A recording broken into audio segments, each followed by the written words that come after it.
ओम नमो भगवते वासुदेवाय। स्वागत है आप सभी का पुनः एक बार आपके प्रिय चैनल पर। मित्रों, कार्तिक शुक्ल पक्ष एकादशी को प्रबोधिनी एकादशी, देवोत्थानी एकादशी या देवोत्थानी एकादशी के नाम से जानते हैं। देवोत्थानी एकादशी की कथा युधिष्ठिर को भगवान श्री कृष्ण ने स्वयं सुनाई है। आज आपको वही पवित्र 3 कथाएं आपको सुनाने जा रहा हूं। उसके बाद इस दिन किए जाने वाले कुछ उपाय टोटके भी बताऊंगा। मित्रों, सबसे पहले कथा, इन पवित्र कथाओं को जो सुनता है वो इस लोक में सुख भोग कर अंत में वैकुंठ धाम को प्राप्त करता है, ऐसा शास्त्र वचन है। तो भगवान श्री कृष्ण कहते हैं, युधिष्ठिर, एक प्राचीन काल में एक बहुत ही धर्मात्मा राजा था।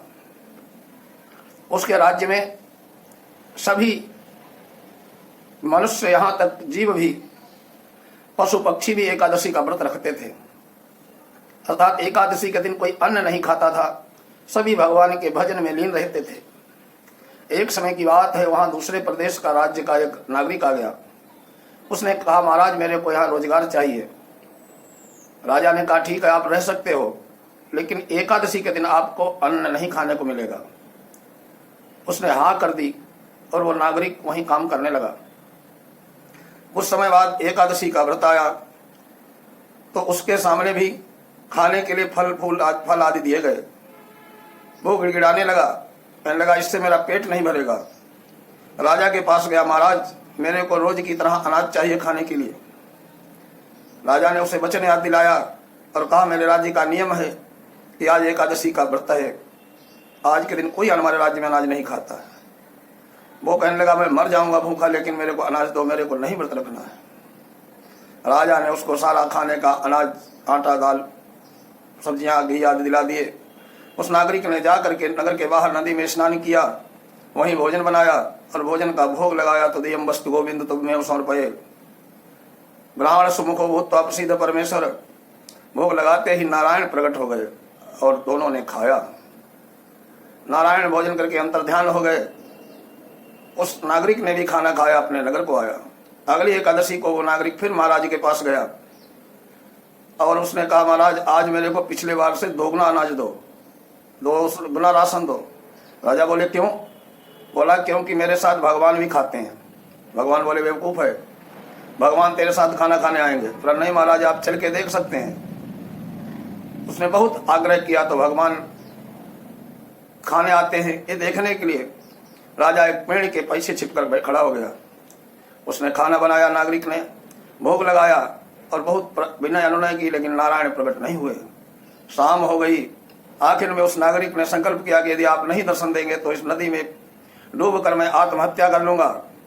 और इतना करके वो नदी की तरफ बढ़ा, दृढ़ इच्छा शक्ति के साथ कि अब मेरे को जीने का अधिकार नहीं। वो नदी में कूदने ही वाला था, तभी नारायण प्रकट हो गए और उसके साथ बैठ के खाना खाया। भगवान उसी समय एक विमान आया और उस नागरिक को लेकर के चला गया। राजा ये सारी काम देख रहे थे बैठे, तो इसलिए राजा ने ये विचार किया कि केवल व्रत से ही नहीं कुछ होता है, संयम, नियम, शुद्ध अंतःकरण भी होना चाहिए। खाली भूखे रहने से कोई व्रत नहीं होता है। उस दिन अंतःकरण भी पवित्र होना चाहिए, भगवान का भजन भी होना चाहिए। उसके बाद से राजा व्रत रखने लगे दोबारा और उनका वो भी अंत में मोक्ष को प्राप्त हुए। दूसरी कथा है, आप सुनेंगे। जो इन कथाओं को सुनता है एकादशी की, देवोत्थानी एकादशी, देवोत्थानी प्रबोधिनी एकादशी की, भगवान श्री कृष्ण कहते हैं कि उसको परम लोक प्राप्त होता है नारायण का। इसलिए बड़ा ध्यान से सुने और पूरी कथा सुने। एक राजा थे, उनके राज्य में भी सभी स्त्री पुरुष जीव जंतु एकादशी का व्रत रखते थे। उस दिन न तो कोई खाना अनाज का खाता था और न बाजार में कुछ अनाज बिकता था। एक बार की बात है, भगवान विष्णु ने उस राजा की परीक्षा लेनी चाहिए और एक सुंदर स्त्री का रूप बना करके वो जाके एक सड़क के किनारे बैठ गए। महाराज उधर से निकले, नारायण बने स्त्री को देख करके राजा आकर्षित हुए। सोचने लगे, ये तो बहुत सुंदर स्त्री है। राजा ने उसके पास जाके पूछा, देवी तुम कौन हो, तुम्हारा माँ बाप कौन है, कहाँ से आई हो, कहाँ जाना है। वो स्त्री बोली, महाराज मेरा इस संसार में कोई नहीं है, न कोई संरक्षण करने वाला है, मेरा भविष्य क्या है मेरे को भी नहीं पता। राजा बोला, ठीक है, आप चाहो तो मेरे महल में चल सकती हो, मैं तुम्हें रानी बनाऊंगा। भगवान नारायण जो स्त्री के रूप में थे, उन्होंने कहा, ठीक है, मैं तुम्हारे राज्य में चल सकती हूँ, लेकिन राज्य के सारे अधिकार आपको मुझे देने होंगे, और मैं जो खाना बनाऊंगी, जो भोजन बनाऊंगी, वो आपको खाना पड़ेगा। राजा आसक्त था। राजा ने हाँ कर दी और अपने महल में ले आया, उसके साथ विवाह कर दिया। कुछ दिनों बाद एकादशी का व्रत आया। रानी ने आदेश दे दिया कि आज पहले हर रोज की तरह अनाज बेचा जाएगा। जो पहले प्रतिबंधित था, एकादशी को अनाज नहीं बेचते थे, रानी ने आदेश दिया कि आज हर रोज की तरह अनाज बेचा जाएगा। उसने अपने महल में नाना प्रकार के मांस बनवाए, भोजन के लिए थाली राजा को परोसी। राजा बोले कि मैं नहीं खाता हूं, मेरा एकादशी का व्रत है। रानी कहने लगी कि क्यों नहीं खाओगे, आपने वचन दिया था, अगर आप ऐसा नहीं करेंगे तो मैं आपके बड़े बेटे का वध कर दूंगी, सर काट लूंगी। राजा असमंजस में पड़ गया, क्या करें। राजा की बड़ी रानी बोली, कोई बात नहीं, पुत्र जाता है जाने दो, लेकिन धर्म नहीं जाना चाहिए। आप हमारे पुत्र की बलि दे दो, लेकिन महाराज अपना धर्म भ्रष्ट मत करना। पुत्र दोबारा पैदा हो जाएगा अगर चला गया, लेकिन धर्म चला गया वो दोबारा नहीं आएगा। राजा रानी ऐसी ही बात कर रहे थे, उसी समय राजकुमार आ गया। राजकुमार ने भी जब सुना तो राजकुमार बोला, पिताजी आप मेरी चिंता मत करिए, हमारी बलि दे दीजिए, हमारी गर्दनें काटना चाहती काट लें, लेकिन आप अपना धर्म मत छोड़ना। राजा जो तैयार हो गया अपने पुत्र की गर्दन काटने के लिए, उसी समय नारायण प्रकट हो गए उस स्त्री से। बोले, राजन मैंने तुम्हारी परीक्षा ली और आप इस कठिन परीक्षा में पास हुए हैं, अतः मांगो क्या चाहते हो वरदान। राजा बोला, प्रभु आपके दर्शन हो गए, अब मेरे को और क्या चाहिए, आप अपने चरणों में मेरे को स्थान दे दीजिए। राजा ने अपने ज्येष्ठ पुत्र को राज्य दे दिया और नारायण के साथ विमान में सवार होकर के वैकुंठ धाम को प्रस्थान किए। इस प्रकार है जो एकादशी देवोत्थानी एकादशी की कथा सुनता है, इस लोक में सुख भोग कर अंत में वैकुंठ को प्राप्त होता है। तीसरी कथा है शालिग्राम और तुलसी के विवाह की। एकादशी के दिन शालिग्राम और तुलसी का विवाह किया जाता है। तो कौन थे शालिग्राम, क्या इतिहास है तुलसी का। शिव पुराण में बताया गया है, प्राचीन काल में दंभ नाम का एक राजा था, राक्षस था। उसने पुत्र प्राप्ति की कामना से पुष्कर में बड़ी ही घोर तपस्या की। ब्रह्मा जी ने प्रसन्न होकर उसे वरदान दिया। ब्रह्मा जी के वरदान से उसके एक पुत्र पैदा हुआ जिसका नाम शंखचूड़ रखा गया। शंखचूड़ बड़ा हुआ, उसने भी भयंकर तपस्या की। भयंकर तपस्या करने के बाद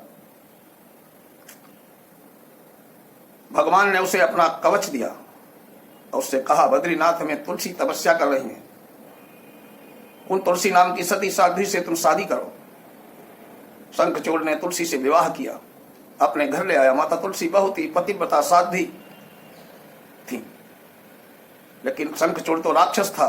उसने अपने प्रभाव से, अपने बल से सारे त्रैलोक्य जीत लिया।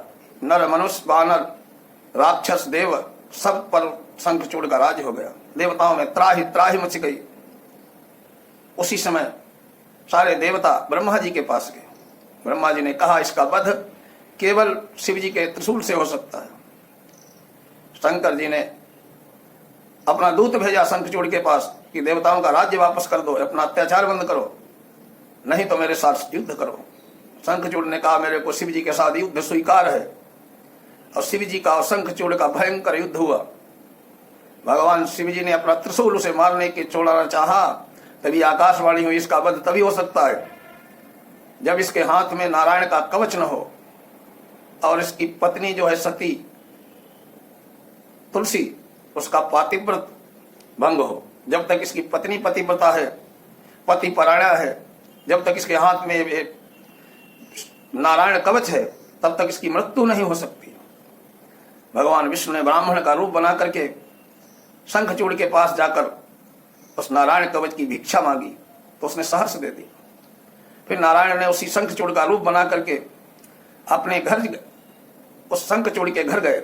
इधर शिव जी का शंखचूड़ का युद्ध हो रहा था, उधर नारायण शंखचूड़ का रूप बना करके उसके घर पहुंच गए और ऐलान कर दिया कि मैंने युद्ध जीत लिया है। उसकी खुशी में तुलसी माता ने उसका स्वागत किया, तिलक किया, अंदर लेके गई, सहवास किया शिव जी ने, नारायण ने। वो शंखचूड़ नहीं, साक्षात नारायण थे, रावण किया, जिससे उसका पतिव्रत भंग हो गया तुलसी का। इधर पतिव्रत भंग होते ही शिव जी ने शंखचूड़ का वध कर दिया। जब पता लगा कि ये तो हमारे पति नहीं नारायण है, तो भगवती सती तुलसी ने श्राप दिया कि नारायण तुमने हमारा धोखे से पतिव्रत भंग किया है, हमारे पति का वध इसके कारण किया है। आज मैं तुम्हें श्राप देती हूं कि तुम पत्थर रूप में कलयुग में पड़े रहोगे, इस संसार में तुम पत्थर के रूप में रहोगे। शिव जी बोले देवी मैं तुम्हारा श्राप स्वीकार करता हूं, आज से तुम गंडकी नदी हो, उसी गंडकी नदी के किनारे मेरा वास होगा, तो मेरे को शालिग्राम कहेंगे, और तुम तुलसी के सुंदर पवित्र वृक्ष के रूप में भी अवतरित होगी, और तुम्हारी जो पूजा करेगा, उपासना करेगा, उससे तुम्हारा संसार का सब सुख प्राप्त होंगे।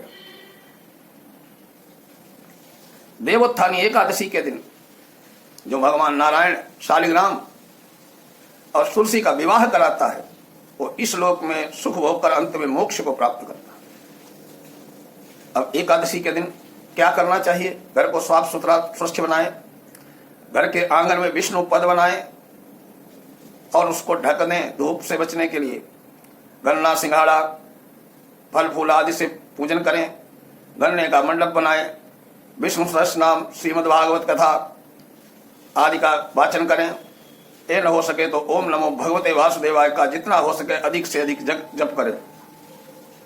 तुलसी का विवाह भी अत्यंत कल्याणकारी होता है तथा आत्म कल्याण के लिए, दरिद्रता के नाश के लिए तुलसी का विवाह कराएं शालिग्राम के साथ। जिनके घर में गरीबी है, दरिद्रता है, कोई काम नहीं बनता है, वो केसर मिश्रित गाय के दूध से श्री नारायण हरि शालिग्राम का अभिषेक करें, इससे उनका कल्याण होता है।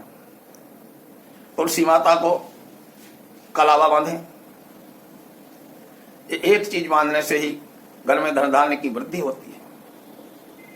आचरण सात्विक रखें, सात्विक भोजन करें, सात्विक व्यवहार करें, किसी के लिए कटु शब्द न करें, लड़ाई झगड़ा न करें, और पूरे व्रत में ओम नमो भगवते वासुदेवाय इस महामंत्र का जप करें।